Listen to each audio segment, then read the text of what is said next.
E-mini S&Ps end this week right around where they ended last week.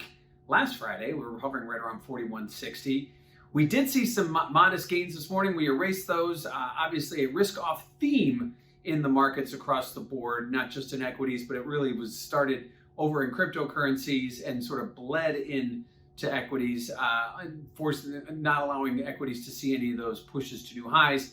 This was the first week since March that we didn't see a new all-time high. We did settle close to unchanged on the week, but we didn't see us push higher. So first time we've seen that in quite some time. Likewise, we had two Fed speakers out talking a bit more hawkishly. Mr. Kaplan from Dallas, he's the Federal Reserve president down there. He has mentioned it over the last few weeks that he wants the Fed to start talking about tapering. He was joined today by Philadelphia Fed President Harker. So now you have two talking heads, the majority of the Fed, including Mr. Powell, the chairman, are saying it's not quite time yet to even start talking about it.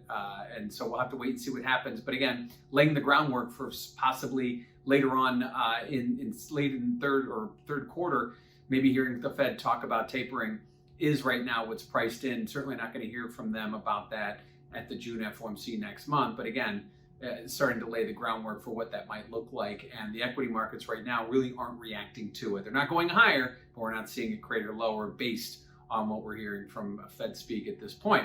So what does that do to the volatility index? Well, volatility in the E-minis had been pushing higher. Remember last week we saw that big sell-off. We did see volatility go much higher. We did see some of that. We did see a modest sell-off this week, but we did recover. We saw volatility get up to about 25.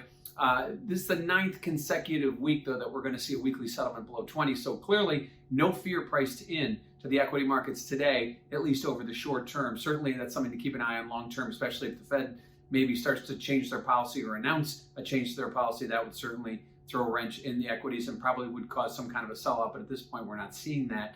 The Fed remains on their mantra of low for longer, and the volatility index right now continues to trade near its lows. Now, what do we have next week? Well, we've got continued earnings, believe it or not.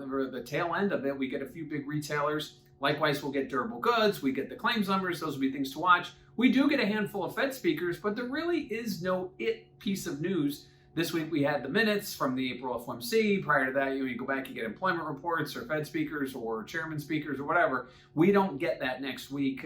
So it could be one of those interesting weeks where when nothing is expected, that's when you have to expect something. Right now, again, not making a new all-time new high this week. First time we haven't seen that in a long time. It'll be interesting to see how we do that. Likewise, will they continue to follow the lead of the cryptocurrencies, which did see a big sell-off, recovery, and sell-off? Equities are prone to tend to follow that, not necessarily dollar for dollar, but when we talk about macro moves in the market, this was a risk-off theme, and will that continue next week as well? So E-mini S&Ps struggling to hold on to weekly gains, roughly unchanged on the week without a real target next week as far as news and data. It'll be interesting to see if that risk-off theme continues.